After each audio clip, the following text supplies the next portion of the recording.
کہیں گے جبریل علیہ السلام کو آواز آئے گی جہنم سے یا حنان یا منان. کہیں گے یا اللہ معلوم ہوتا ہے کہ ایمان والا دوزخ میں پڑا ہوا یا حنان کی آواز آ رہی یا منان کی آواز آ رہی. کہاں ابھی ایک بار اس کی باری نہیں آئی تو کہ اللہ کو اس کو نکال ہی دیگا. اچھا جاؤ نکال لا اس کو. تو وہ آئیں گے اور مالک سے کہیں گے تو وہ اٹکا ہوا آخری قیدی اس کو نکال دیں. تو اندر جا کر واپس آ کر کہیں گے کہ دوزخ نے کروٹ بدلی ہے, ہر چیز الٹ پلٹ دی ہے, پتہ نہیں کہاں پھینکا ہے اسے. دوزخ کا ایک پتھر 7 بر اعظم کے پہاڑوں پر رکھا جائے تو سارے پہاڑ پگھل کے سیاہ پانی میں تبدیل ہو جائیں گے. اور دوزخ کی ایک شیطان ساری دنیا پہاڑوں سے زیادہ وزنی اور بڑی ہے. دوزخ میں سے سوئی کے برابر سوراخ ہو جائے تو اس کی آگ سارے جہان کو جلا کے راکھ کر دے گی. دوزخ میں سے ایک آدمی کو نکال کر 1,00,000 انسانوں میں بٹھایا جائے اور سانس لے تو اس کی سانس سے 1,00,000 آدمی جل کے ختم ہو جائے گا. یہ قید خانہ ہے, معمولی چیز نہیں ہے. تو ٹھیک ہے 2-4 تھپڑ لگیں گے پھر جنت میں چلے جائیں گے, ایسا مسئلہ نہیں ہے. ہاں اگر دھلائی ہوگی تو بڑی زبردست ہوگی.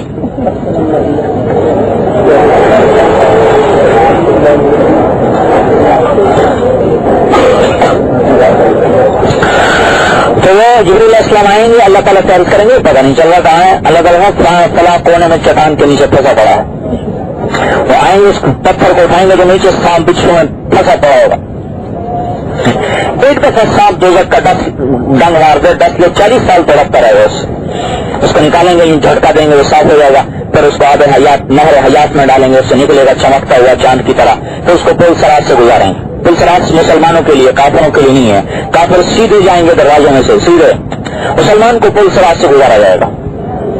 یا منافقین باقی کافر وسیق الذین کفروا الی جہنم زمرا حتی اذا جاؤوها فتحت ابوابها. کافر کا ضابطہ یہ ہے کہ لے جاؤ ان کو جہنم کے دروازے سے لے لو, سیدھا ڈال دو. عمیا وبکما وصما, اندھے گنگے بہرے بنا کر جہنم میں پھنس جائے گا. پل صراط مسلمان کے لیے, اس کو گزارو, اس کے ایمان کا پتہ چلے. بعض ایسے ایمان والے گزریں گے کہ دوزخ کی آگ نیچے سے پکارے گی جز جز, ارے اللہ کے واسطے جلدی چل جلدی, فقد اطفأ نورک لہبی, تیرے ایمان نے مجھے ٹھنڈا کر دیا. بعض ایسے گزریں. بعض ایسے گزریں مقدوش, جس کو اس کے دونوں طرف آریاں لگی ہوئی ہیں, بڑے بڑے کانٹ ہیں جو اس کو یوں پھنسیں گے اس کے اندر. اب اس کو چلائیں گے, چل. اب یہ کبھی چلے گا کبھی گرے گا کبھی, اے اللہ پار لگا دے, اے اللہ پار لگا دے. اللہ تعالیٰ کہیں گے ایک وعدہ کر کے پار لگاتا ہوں. کیا پار جا کے اپنے سارے گناہ مان جائے تو پار لگا دیتا ہوں. کہا میں ساری مان جاؤں گا, یہاں سے نکال دیں. اللہ تعالیٰ پار لگائے گا. اب سامنے جنت نظر آ رہی, پیچھے دوزخ نظر آ رہی.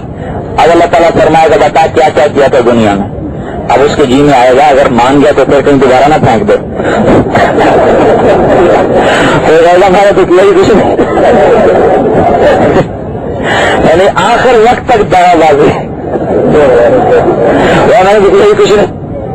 تو اللہ تعالیٰ کہے گا گواہ لاؤ. تو پہلے ادھر ادھر دیکھ کے تسلی کرے گا, کوئی ہے تو نہیں. ادھر دیکھا ادھر دیکھا آگے دیکھا تو کوئی نہیں. جنت والے جنت میں, دوزخ والے دو, اکیلا اٹکا ہوا تو کہے گا ہے تو کوئی بھی نہیں. کہے گا لیا کون سا گواہ ہے. تو اللہ تعالیٰ زبان تو اس کی بند کر دے گا اور اس کے جسم کو کہے گا تو بول. ہاتھ بولنے شروع کریں گے, ران بولنے شروع کرے گی. تو جب اس کے اپنے جسم سے آوازیں آنے شروع ہوں گی, کیا مارا جائے گا, اپنا ہی وجود بڑا دشمن ہو گیا. تو عزت کل ہے اللہ, بڑے بڑے گناہ کیے ہیں, بس تو معافی کر دے. یا نکال دیا تو دوبارہ واپس نہ بھیج. کہے گا یا چلے گا. جب آئے گا نا تو اللہ پاک اس کو جنت ایسے دکھائے گا جیسے ساری بھری ہوئی ہے. تو جا کے دیکھ کر واپس آ جائے گا.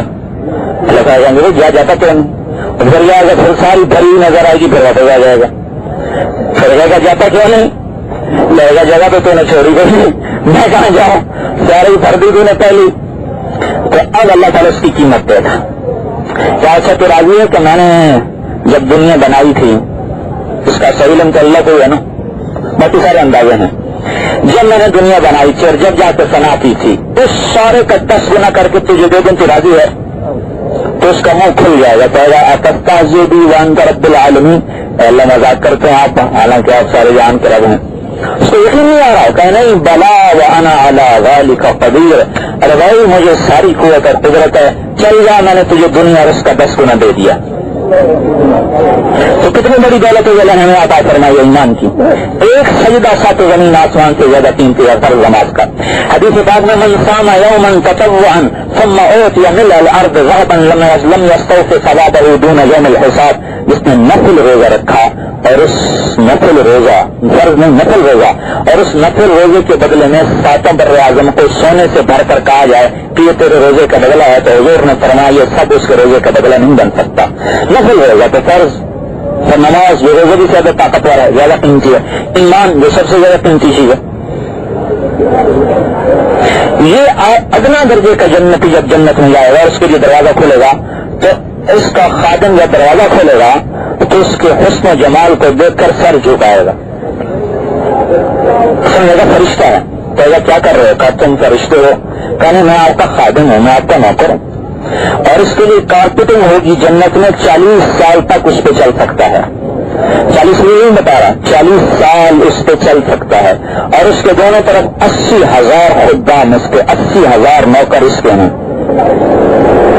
اور دو رہے کھڑے ہوں گے اور کہیں گے امان علیہ سیدنا النذیر ہو. ارے ہمارے آقا آپ نے اتنی دیر لگا دیا, آپ اتنی دیر سے آئے. تو شکر کرو میں آ گیا. کیا خبر ہے کہ آپ پھنسا ہوا تھا. ایسی دھلائی ہو رہی تھی.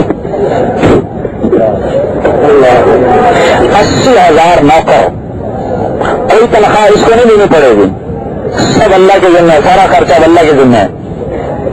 پھر آگے جائے گا پھر بڑا لمبا چوڑا میدان ہے جس کے وسط میں ایک تخت بچھا ہوگا, اس پر اس کو بٹھایا جائے گا. پھر اس کے 80,000 نوکر ہیں, ہر نوکر ایک کھانے کی قسم پیش کرے گا, ایک مشروب کی قسم پیش کرے گا. 80,000 قسم کے کھانے, 80,000 قسم کے مشروبات کھاتا جائے گا, پیتا جائے گا. نہ پیٹ تھکے, نہ آنت پھٹے, نہ دانت تھکے, نہ جبڑا تھکے, نہ زبان دانتوں کے اندر کٹ کے چلے. سارا نظام اللہ کا قائد اس کے لیے چل رہا ہے. اور ہر لقمے کی لذت بڑھتی جائے گی, بڑھتی جائے گی. ہر گھونٹ کی لذت بڑھتی جائے گی, بڑھتی جائے گی. دنیا کا عکس ہے. دنیا میں پہلا نوالا زیادہ لذیذ ہوتا ہے, دوسرا اس سے کم, تیسرا اس سے کم, پھر دیکھنے کو بھی نہیں چاہتا. پیاس پر پہلا گھونٹ بڑا مزدار ہوتا ہے, پھر اس سے کم, پھر اس سے کم. لیکن جنت میں اس کا عکس ہوگا, ہر گھونٹ کی لذت پہلے سے زیادہ, ہر لقمے کی لذت پہلے سے زیادہ.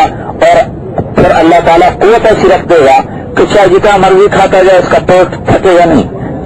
نہ پیشابہ نہ پکانا ہے, کھا لیا پی لیا. پھر اس کے خادم کہیں گے رکوع ہو اہلہ ہو, اب اپنے اس کو گھر والوں سے بھی ملنے دو. وہ واپس چلے جائیں گے, سامنے سے پردہ اٹھے گا. فیضا ہو بے ملک کے ناخر آگے ایک اور پورا جہان نظر آیا, پوری ایک جنت. آگے جیسا یہ تخت ویسا آگے تھا. اس تخت پہ ایک لڑکی بیٹھی ہے جنت کی حور, جس کے جسم پہ 70 جوڑے ہوں گے. ہر جوڑے کا رنگ الگ ہوگا, خوشبو الگ ہوگی. 70 جوڑوں میں اس کا پورا جسم نظر آئے گا. جب اس کے چہرے کو دیکھے گا تو اس کے چہرے میں اسے اپنا چہرہ نظر آئے گا. اس کے سینے پہ نگاہ پڑے گی تو اس کے سینے میں اسے اپنا چہرہ نظر آئے گا. ایسا شفاف جسم اس کا ہوگا. 40 سال اس کو دیکھنے میں گم سم, جو جنت کے کالے کالے فرشتے دیکھ کے آیا. اب جنت کی روح کو دیکھا تو ویسے ہی پاگل ہو گیا, اپنا آپ ہی بھول جائے گا کہاں بیٹھا ہوں. 40 سال دیکھنے میں لگا ہوا. وہ آخر اس کی جگہ نے ذکر پہ ہوش میں وہ کہے, پھر وہ اس کی بے ہوشی کو توڑے گی. امال کفینا من رغبت, اللہ کے ولی آپ کو میری ضرورت نہیں.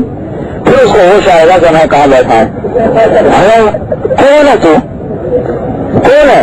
انا من اللہ واتی خود ملک, میں انہیں میں سے ہوں جنہیں اللہ نے تیری آنکھوں کی ٹھنڈک کے لیے چھپایا ہے.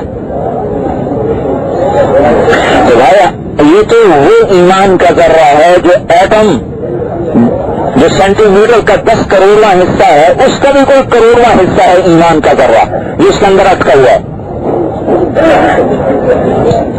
اس کی قیمت ہے. تو آسٹریلیا والوں کے پاس کیا ہے, امریکہ والوں کے پاس کیا ہے. تو ہمیں احساس سے کمتری سے نکلنا چاہیے. اللہ نے ہماری برکت سے ساری کائنات کو رزق مل رہا ہے. پھر امت مسلمان, ہم حضرت محمد صلی اللہ علیہ وسلم کی امت ہیں, ساری امتوں کی سردار امت. انتم تتمون 70 امتا انتم خیرها واکرمها علی اللہ, تم سب سے بہترین امت ہو, تم سب سے افضل امت ہو اللہ کی نظروں میں. ابراہیم موسیٰ علیہ السلام نے کہا یا اللہ, میری امت سے اچھی کوئی امت ہے؟ میری امت کوئی بادلوں کا سایہ, میری امت پہ من صلی اللہ تعالیٰ نے فرمایا اما تدری یا موسیٰ ان فضل امت احمد علی سائر الامم کا فضل